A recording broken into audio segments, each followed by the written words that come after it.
1장 9절에서 14절입니다.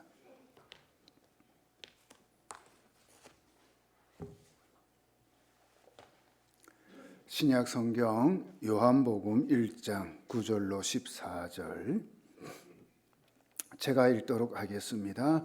참빛 곧 세상에 와서 각 사람에게 비추는 빛이 있었나니 그가 세상에 계셨으며 세상은 그로 말미암아 지은 바 되었으되 세상이 그를 알지 못하였고 자기 땅에 오매 자기 백성이 영접하지 아니하였으나 영접하는 자 곧 그 이름을 믿는 자들에게는 하나님의 자녀가 되는 권세를 주셨으니 이는 혈통으로나 육정으로나 사람의 뜻으로 나지 아니하고 오직 하나님께로부터 난 자들이니라.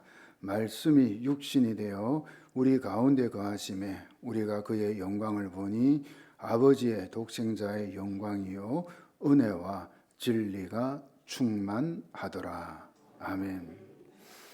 하나님은 인류의 조상인 아담과 하와를 하나님의 형상대로 창조하시고는 그들을 에덴 동산에서 살도록 하셨습니다. 그러나 아담과 하와는 하나님의 말씀에 불순종하는 죄를 범하게 됩니다. 그래서 이 죄로 인해서 이제 인간 세상에 세계에 이제 타락이 왔죠. 그래서 이걸 인간의 타락이라 합니다. 웨스트민스터 소요리 문답 제 17문입니다. 그 타락은 인류를 어떤 상태로 몰아갔습니까? 답이 다음과 같습니다. 같이 한번 읽어봅니다. 그 타락은 인류를 죄와 비참의 상태로 몰아갔습니다. 이 아담의 타락은 인간이 처음 창조될 때 가졌던 하나님의 형상, 하나님의 그 성품을 닮은 존재로 태어난 인간, 그 성품을 형상을 상실하게 만들었고요. 또 모든 속성이 부패하여 죄를 안 짓는 것이 불가능한 상태가 되었습니다. 즉 아담 이후로 모든 인간은 죄를 짓는 존재로 태어나는 것이 되었습니다. 종교개혁가 존 칼빈은 인간의 이런 상태를 전적 타락 또 전적 부패라고 했습니다. 웨스트민스터 소요리 문답 제 19문을 보겠습니다.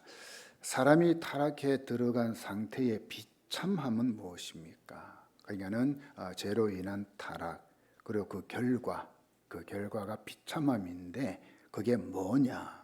이 질문이지요.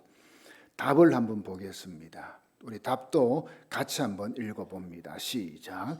자신들의 타락으로 하나님과의 교제를 잃어버린 모든 인류는 하나님의 진노와 저주 아래 있고 그래서 이 생에서 모든 비참함과 죽음 자체와 그리고 영원한 지옥의 고통을 받게 되었습니다. 자, 여러분 이것이 인류의 죄와 타락의 결과입니다. 그러니 인간은 이 세상에 태어나 모든 비참을 겪으며 살다가 죽게 되고요. 또 죽음 이후에는 이 지옥에 들어가 영원한 고통을 받으며 살 수밖에 없는 존재가 되고 말았습니다. 자, 여러분 이것이 이제 죄의 무서운 결과입니다. 이 결과에서 비켜갈 사람은 아무도 없습니다. 인간의 미래에는 절망만이 기다리고 있을 뿐이지요. 자, 그렇다면 인간의 종말이 이처럼 허무하고 절망으로 끝나는 것일까? 라는 거지요. 답은 뭡니까? 아닙니다. 그죠? 하나님은 죄와 타락으로 인해 죽음과 영원한 지옥의 고통에서 인간을 구원할 자, 즉 구속자를 준비해 놓으셨습니다. 그 웨스트민스터 소요리 문답 제 27문입니다. 하나님이 택하신 자들의 구속자는 누구십니까?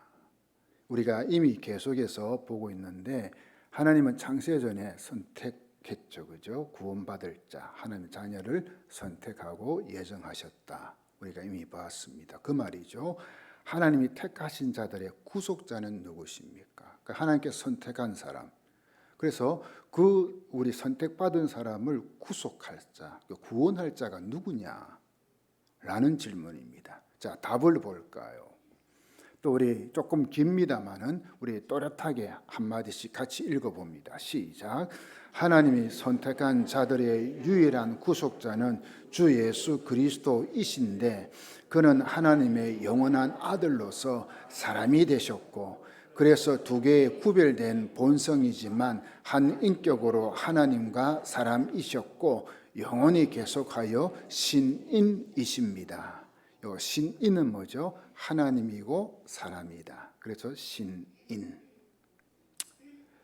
그러니까 이 말씀을 보면 이제 유일한 구속자는 주 예수 그리스도고 그분은 하나님의 영원한 아들이시고 그런데 사람이 되셨다. 그래서 뭡니까? 하나님이시고 사람이시다. 뭐죠? 신인. 참 놀라운 일이죠. 그죠? 그러니까는 이 소요리 문답 21문에서 우리가 알 수 있는 것, 우리 모든 인간, 사실 모든이 아니죠. 선택받은 자죠, 사실은. 우리를 이 죄와 죽음과 지옥의 고통에서 구원할 유일한 구속자는 예수 그리스도밖에 없다. 믿으시는 분은 아멘. 그것을 믿고 하나님의 자녀가 된 자들이 지금 이 자리에 나와서 예배를 드리는 것. 디모데전서 2장 5절 6절 보십시오. 하나님은 오직 한 분이십니다. 하나님께 나아갈 수 있는 방법도 한 가지뿐으로 오직 예수 그리스도를 통해서만 가능합니다. 이것을 위하여 예수 그리스도께서는 사람의 몸으로 이 땅에 오셨습니다. 예수님께서는 모든 사람의 죄를 용서하기 위해서 자신을 바치셨습니다. 모든 사람을 구원하고 싶어 하시는 하나님께서는 그 증거로 예수님을 십자가에 못 박혀 죽게 하셨는데 이는 때가 되어 이루신 하나님의 뜻입니다. 죄로 인해 하나님과의 관계가 단절된 인간은 더 이상 하나님께 직접 나갈 수가 없습니다. 하나님께 나아갈 수 없습니다. 그러나 단 한 가지, 예수 그리스도를 통해서만 나아갈 수 있다. 그래서 성경은 이 예수 그리스도를 하나님과, 여기서 하나님은 성부 하나님 이야기하죠. 그렇죠? 하나님과 인간을 이어주는 중보자라. 그죠? 이어준다. 연결해준다. 다리 역할이죠. 중보자라 말합니다. 예수 그리스도는 이 일을 위해 하나님의 아들, 즉 하나님이시지만, 그래서 우리가 성자 하나님이라 하죠. 하나님이시지만 사람이 되셨습니다. 이것을 성육신이라고 합니다. 다시 말하면 예수 그리스도는 하나님이시지만 사람이 되셨다. 이거죠, 그죠? 다시 말씀드릴게요. 예수 그리스도는 하나님이시지만 사람이 되셨다. 자, 여러분 잠시 한번 생각해 보겠습니다. 하나님이 사람이 되셨다. 여러분 이게 될 말인가요? 그냥 신이 인간이 됐다. 이게 될 말인가요? 자, 이것과는 비교가 안 되지만 우리 인간이 메뚜기가 됐다. 이거 될 말인가요? 문흥구 집사님. 문흥구 집사님이 메뚜기가 됐다. 될 말이 아니죠. 그죠? 될 수도 없죠. 이것보다 더 한 게 뭐죠? 하나님이 인간이 됐다는 거예요. 그죠? 그것보다 더 한 게. 하나님이 인간이 됐다. 사람이 됐다. 여러분 이것이 기독교 신비입니다. 신비. 아무리 유능한 신학자라도요. 이것을 완전하게 풀어줄 사람은 없습니다. 아무도 없습니다. 신비입니다. 그리고 진짜 우리 인간의 이 머리로는 도저히 사실은 이해할 수 없는 하나님의 구속의 은혜지요. 자, 여러분 한번 우리가 이제 하나님, 그 중에서도 우리 그 예수님, 성자 하나님에 대해서 한번 볼까요? 창세기 1장 1절 보십시오. 태초에 하나님이 천지를 창조하시니라. 이 말씀이 시작이잖아요.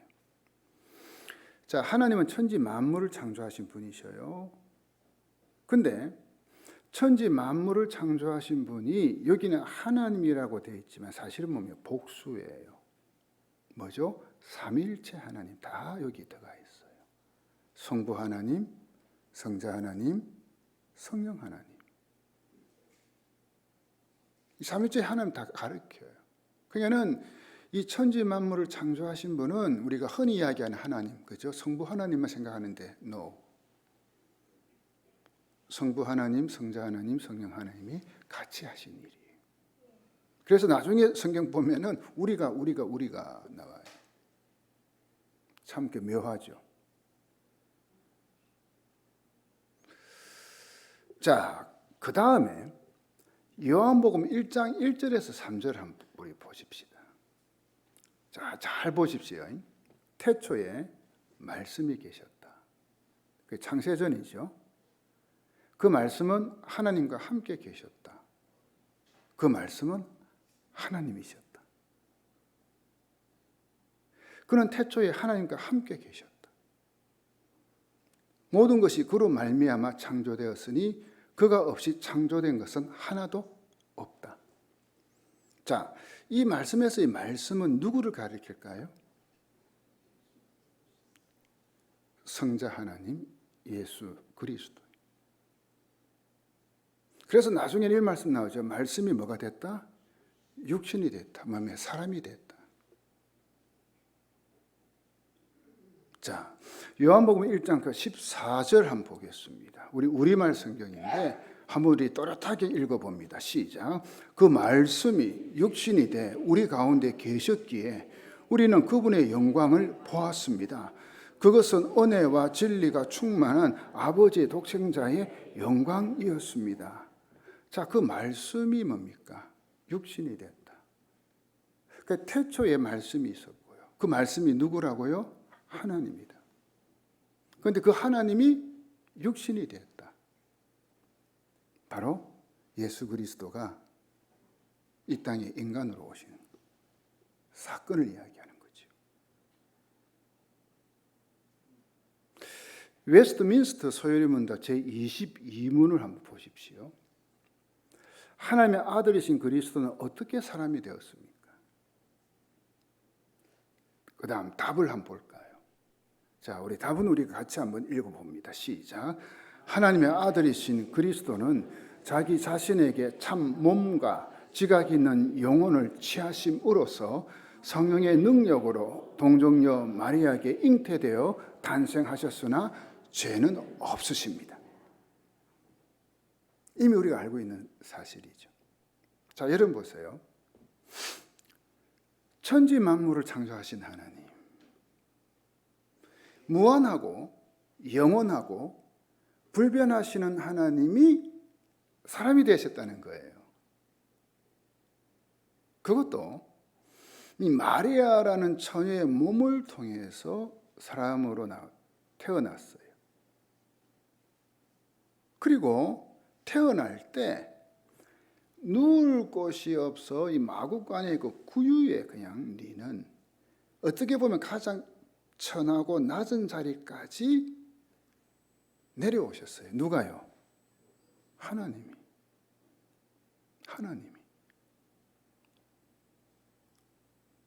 이 자리까지 내려오신 거예요. 사도 바울은 하나님이신 예수 그리스도가 사람이 된 사건을 다음과 같이 기록했습니다. 빌립보서 2장 5절에서 8절인데 여러분 이 말씀은 꼭 마음에 새기십시오. 한 번씩 읊조리십시오. 같이 한번 읽어봅니다. 천천히 시작. 너희 안에 이 마음을 품으라.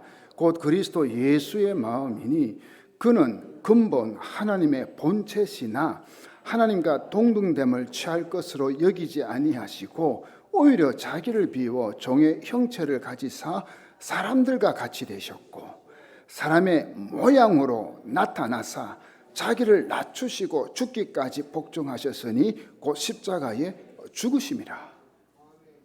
이걸 뭡니까? 그리스도 예수의 비하, 스스로 낮아짐이라고 합니다. 하나님이신 예수 그리스도가 사람이 되신 사건, 즉 이걸 이제 성육신 사건이라 하는데 이걸 이제 정리하면 또 이렇습니다. 예수 그리스도는 성자 하나님이십니다. 하나님이신 예수 그리스도가 사람이 되기로 했습니다. 그 이유는 인간을 죄와 사망과 영원한 지옥의 고통에서 구원하시기 위해서입니다. 그래서 예수 그리스도는 하나님이시지만 성령의 능력으로 마리아의 몸을 통해 사람이 되셨고 그래서 죄는 없으십니다. 왜 예수 그리스도가 하나님이신데 죄가 없는 사람이 되었는가? 참 놀랍죠. 또 아니 왜 죄가 없어야 되는가? 그 이유가 뭐냐?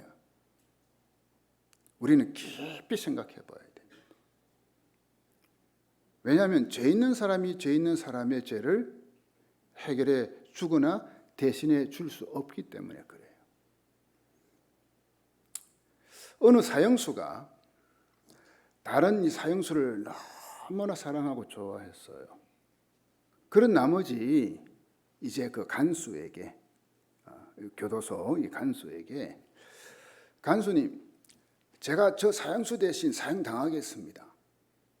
저 사형수는 좀 살려주세요. 라고 간청을 했다고 해봅시다. 그러면 그 교도소 간수 입장에서는 어떤 마음이 들까요? 황당하지 않을까요? 야 임마, 너도 곧 사형 당할 건데 네가 지금 무슨 소리 하는 거냐? 그렇죠? 니도 곧 사형 당한 니도 죄를 지어가 사형 당하는데 뭐 저 사형수 대신 네가 죽어준다고? 될 말이나 해라. 자, 여러분 이 간수가 그러지 않겠어요, 그죠? 자, 여러분 보세요. 죄 없는 자만이 다른 죄를 위해 자신을 내어줄 수 있는 거잖아요. 그렇게 하나님이신 예수 그리스도가 죄 없는 사람이 되었어요. 그래서 인간이 겪는 모든 비참함을 다 겪고요. 대신. 그리고 죽음으로써 우리가 죽어야 되는데 대신 죽음으로써 우리의 이 죄를 구속해 주신 그 사건이 십자가 사건. 사도 바울은 예수 그리스도의 죽음을 또 다음과 같이 말합니다. 로마서 5장 8절 한번 보십시오. 이 말씀도 꼭 우리가 이 마음에 꼭 새겨야 됩니다. 이 말씀. 자, 같이 한번 우리 큰 소리로 한번 읽어봅니다. 시작.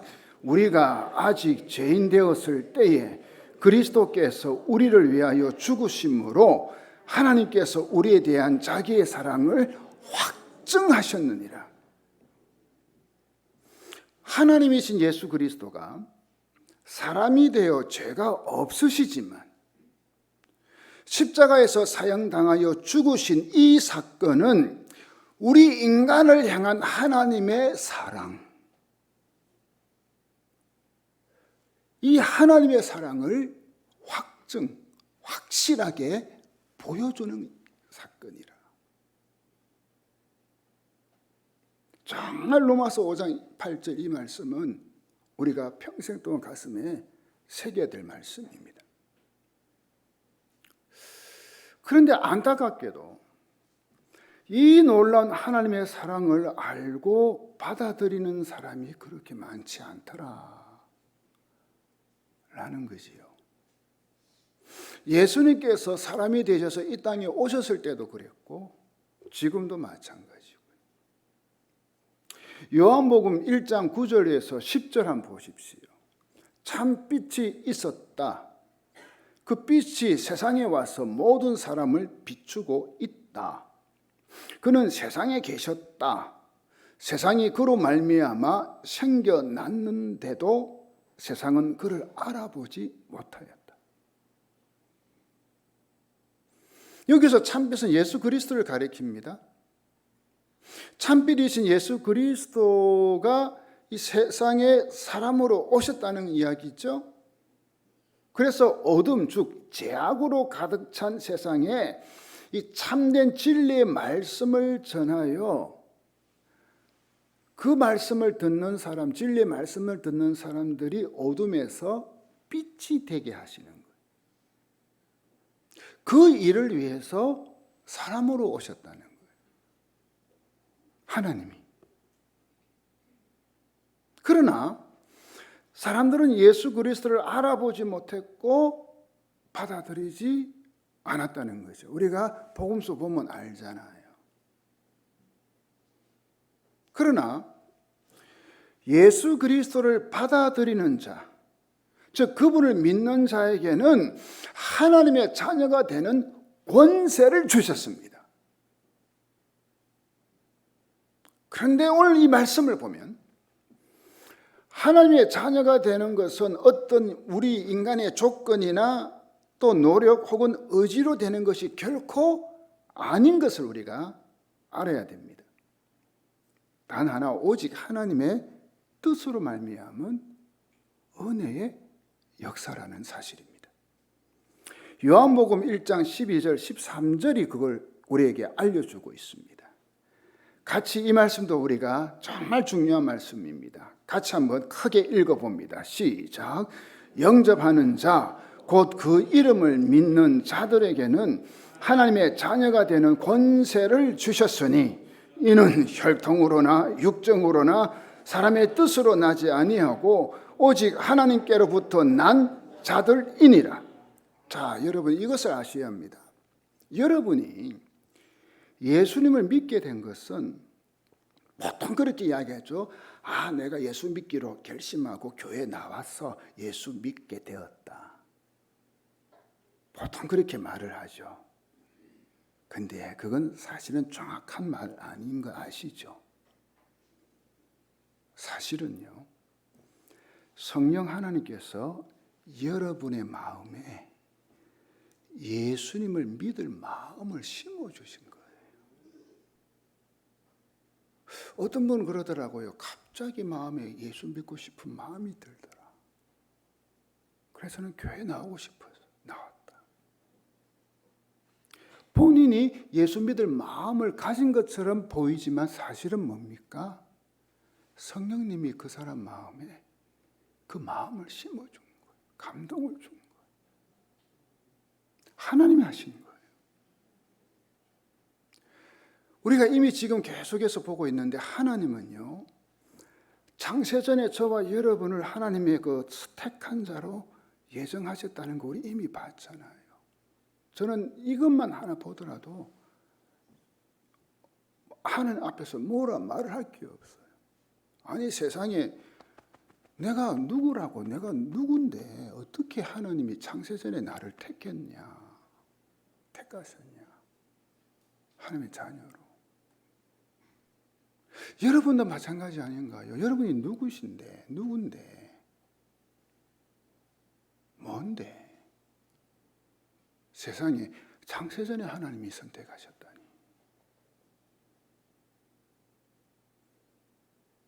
저는 이 사실을 생각하면 정말 하나님 앞에서 입이 100개, 1000개, 10,000개라도 할 말이 없어요.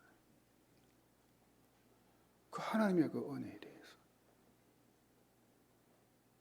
그리고는 때가 딱 되었을 때에 성령께서 여러분 마음속에 감동을 주셔서 야, 내가 예수 믿어야 돼. 그리고 어떤 사람은 그냥 뭡니까? 생각도 없이 그냥 누구 전도에 의해서 예배 자리에 딱 나왔어. 그런데 예배 드리고 말씀 듣는데 성령께서 역사에서는 내가 예수 믿어야 되겠구나. 뭐죠? 하나님께서 부르신 거예요. 때가 되니까 이미 택한 자를.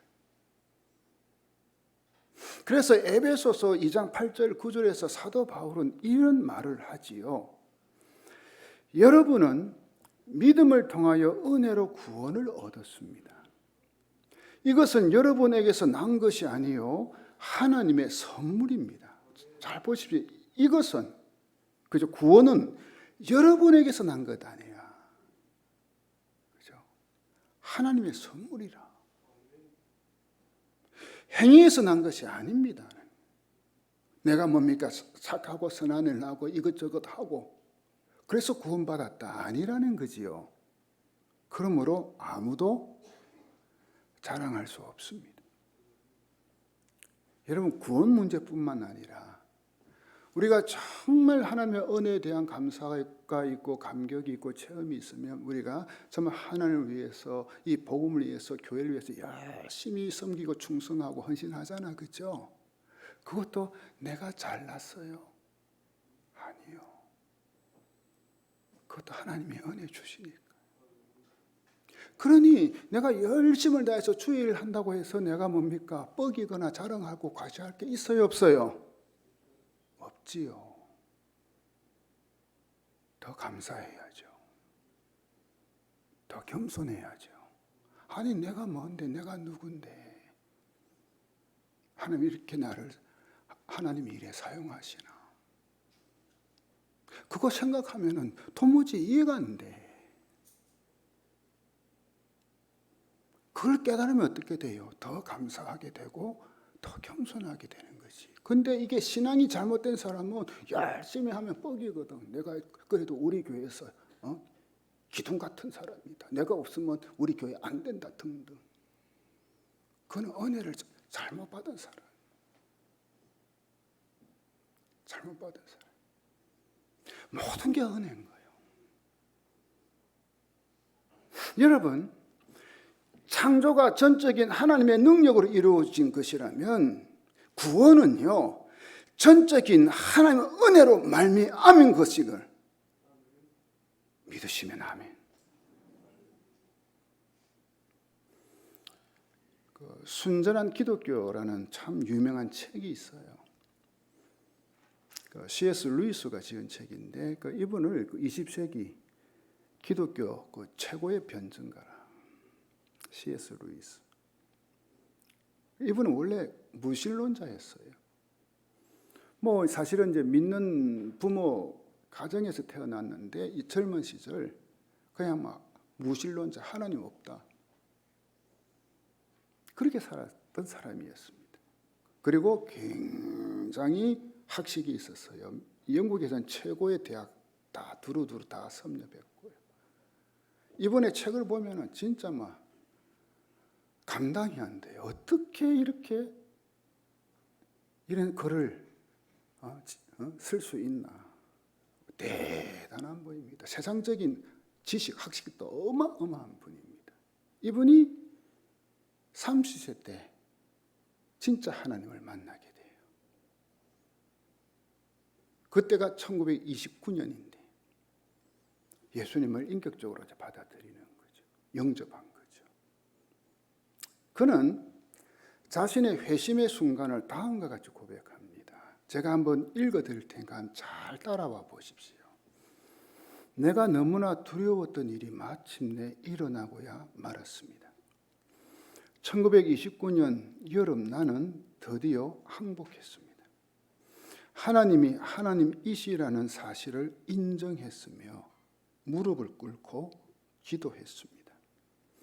아마 그날 밤의 회심은 온 영국을 통틀어 가장 맥빠진 회심이자 내키지 않는 회심이었을 것입니다.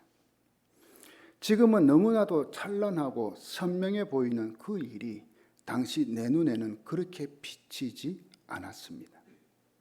하나님은 얼마나 겸손하신지 이런 조건의 회심자조차 받아주셨습니다. 성경에 나오는 탕자는 그래도 제 발로 집을 찾아갔습니다. 하지만 끌려가는 와중에도 발길질하고 몸부림을 치고 화를 내면서 사방을 두리번거리며 도망갈 기회를 찾는 저와 같은 탕자까지도 그분은 받아주셨습니다. 하나님을 저항하는 거죠. 그런데도 그런 자기를 하나님이 당신의 자녀로 불러주시더라. 마지막, 저 같은 탕자에게도 하늘의 높은 문을 활짝 열어주시는 그분의 사랑을 누가 찬양하지 않을 수 있겠습니까?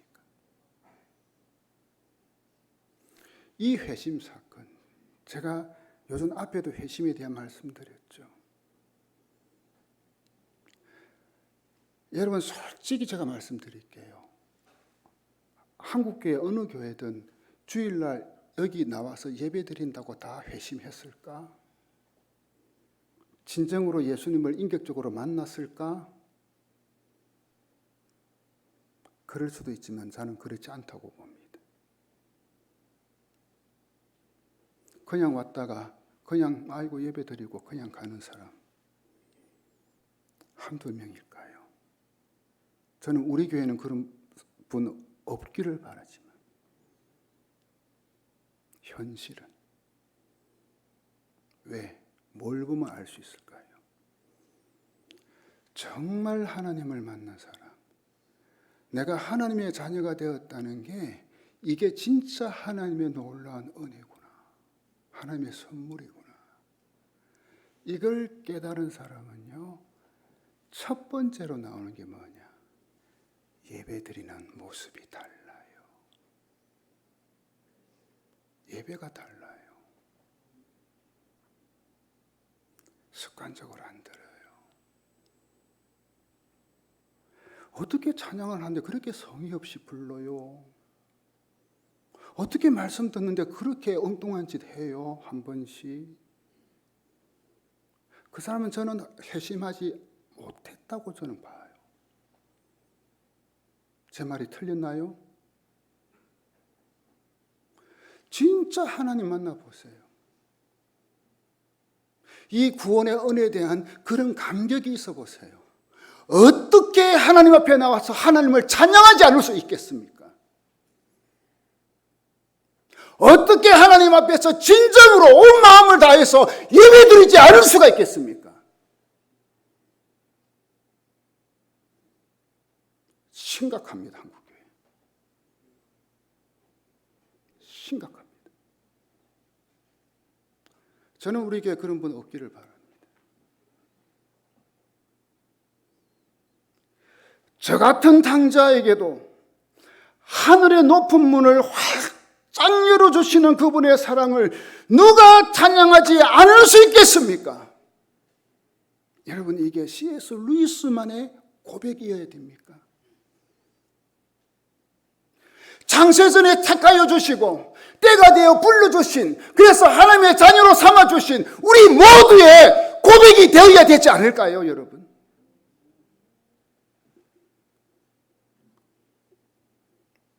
구원은 저항할 수 없는 하나님의 압도적인 은혜고요, 거부할 수 없는 하나님의 압도적인 선물입니다. C.S. 루이스가 그걸 경험한 거죠. 저항도 할 수도 없고 거부할 수도 없고. 이처럼 저항할 수 없고 거부할 수 있는 압도적인 하나님 은혜로 저와 여러분이, 저는 이 자리에 있다 저는 믿습니다. 그러니 참된 예배란 저항할 수 없고 거부할 수 없는 이 압도적인 하나님의 은혜, 그 은혜를 받아들이고 그래서 하나님의 내가 자녀가 되었다는 그 구원의 감격 속에 사는 사람들이 드리는 것, 이게 예배입니다. 이 감격의 마음, 감사의 마음이 있으면 하나님 앞에 뭐라도 내가 드리고 싶은 거예요. 내가 하나님 앞에 뭘 드릴까? 왜요? 예배는 뭐예요? 하나님께 드림이잖아요. 드림이잖아요. 그런데 딸랑 왔다가 딸랑 돌아가는 게 어떻게 그게 예배가 돼요? 아니지요. 사랑하는 여러분, 하나님은 저와 여러분을 죄와 죽음과 지옥의 영원한 고통에서 구원하시기 위해 당신의 아들이신 예수 그리스도를 사람이 되게 하셨습니다. 그리고 저와 여러분의 죄를 대신해서 그 예수님이 십자가 죽임을 당하도록 우리 아버지 되는 하나님이 그냥 내버려 두었습니다. 그래서 예수님께서 마지막 하나님께 부르짖은 게 뭡니까?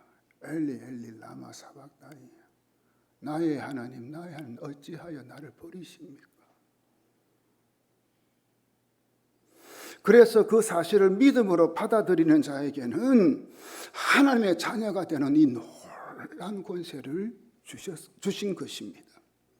그러니 저와 여러분은 전적인 하나님의 은혜로 구원받은 것이지요. 다른 게 아니지요. 하나님의 무조건적인 은혜로 그분의 자녀가 되어졌던 거지요. 이것은 인간의 머리로 이해할 수 없고 인간의 언어로 표현할 수 없는 신비 중의 신비입니다. 그렇다면 이처럼 하나님의 압도적인 은혜로 그분의 자녀가 된 우리는 어떻게 살아야 할까요?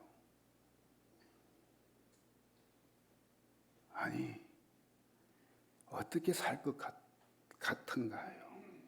이 은혜를 정말 경험한 사람이라면 어떻게 살 것 같나요?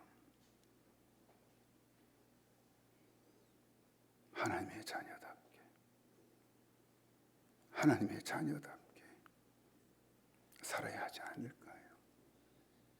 정말 하나님을 높여드리고 찬양하고, 그리고 세상 속에서도 하나님의 자녀로서 사는 것, 이게 정말 하나님의 이 구원의 은혜를 깨달은 사람, 그 사람이 아닐까요? 우리 같이 한번 말씀 생각하면서 찬송가 303장 날 위하여 십자가에 같이 찬송하도록 하겠습니다.